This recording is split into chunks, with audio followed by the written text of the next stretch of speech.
लेके आए हैं? माननीय जी, रायबरेली आना हुआ है, क्या कार्यक्रम है और क्या उद्देश्य है? आज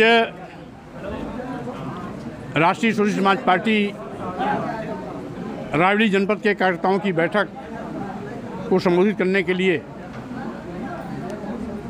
मैं और मेरे साथ पार्टी के संरक्षक भैया जी धनगर जी और हमारे प्रदेश अध्यक्ष श्री सुभाष चंद्र लहरी जी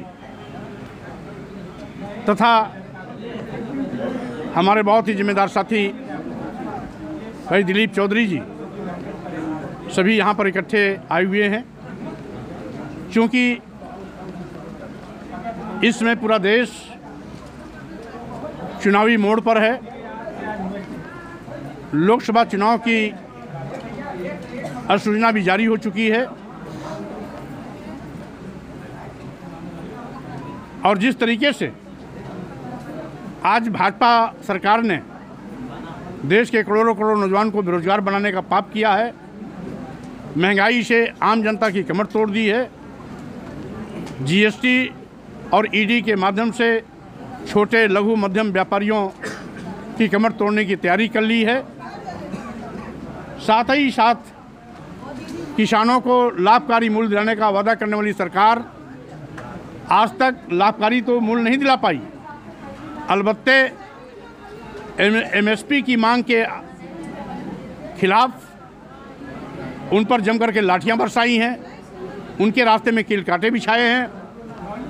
यहाँ तक कि किसानों पर ड्रोन द्वारा आंसू गैस छोड़े जा रहे हैं, रबर की बुलेट दागी जा रही है, दुश्मनों जैसा उनके साथ व्यवहार किया जा रहा है। किसान जिसे हम अन्नदाता कहते हैं, आज सरकार उस पर कहर बरपा कर रही है।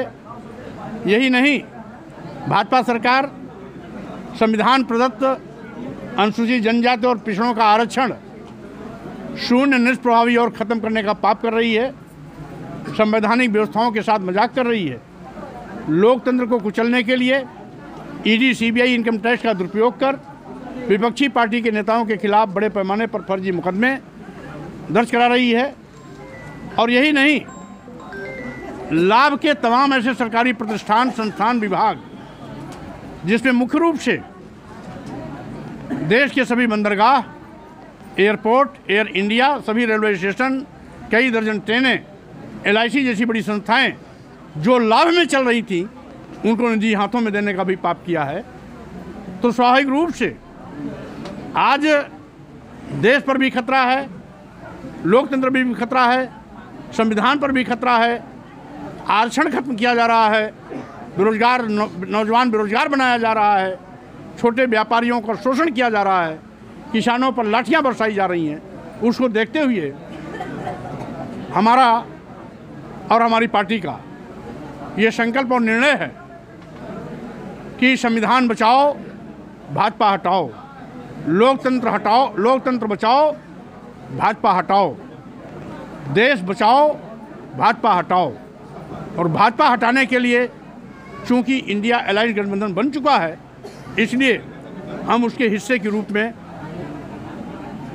न केवल इंडिया अलायंस को मजबूत करेंगे, बल्कि सत्ता से भाजपा को हटाने के लिए हर प्रकार का जो भी उपाय हो सकता है, जनता के बीच में जाने से लेकर के चुनावी सभाओं और साथ ही साथ गोष्ठियों, कार्यकर्ता बैठकों, सम्मेलनों के माध्यम से हम कार्यकर्ताओं को आगाह करेंगे।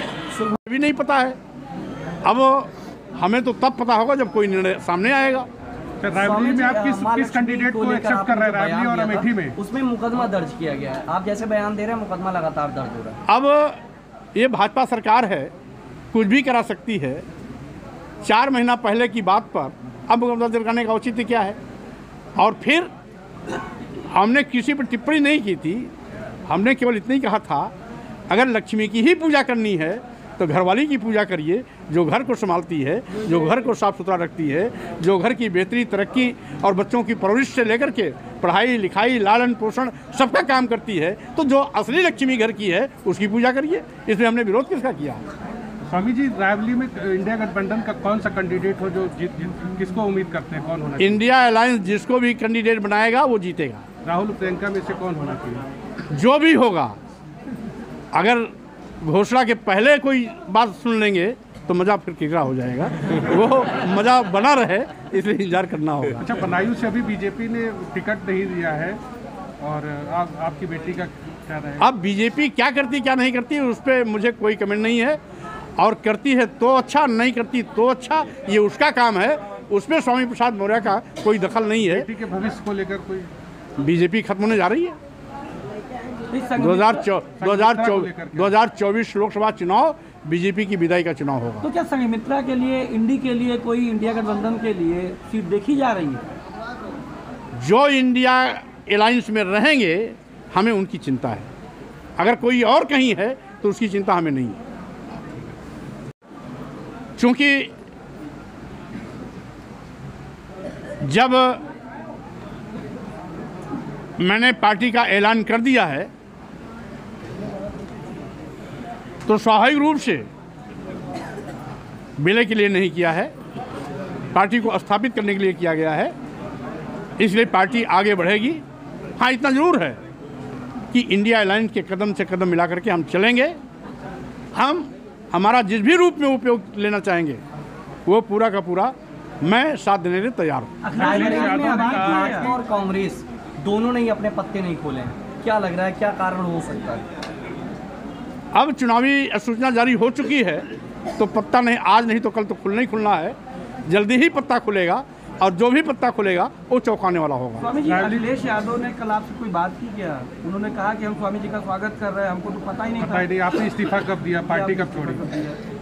अब चूंकि उस बैठक में तो मैं था नहीं, आप थे तो आप बेहतर बता सकते हैं। लेकिन अब जब इंडिया अलायंस के साथ में हैं तो स्वाभाविक रूप से इंडिया अलायंस के नेताओं से तो मेरी वार्ता हुई ही होगी। कुशीनगर की सीट आप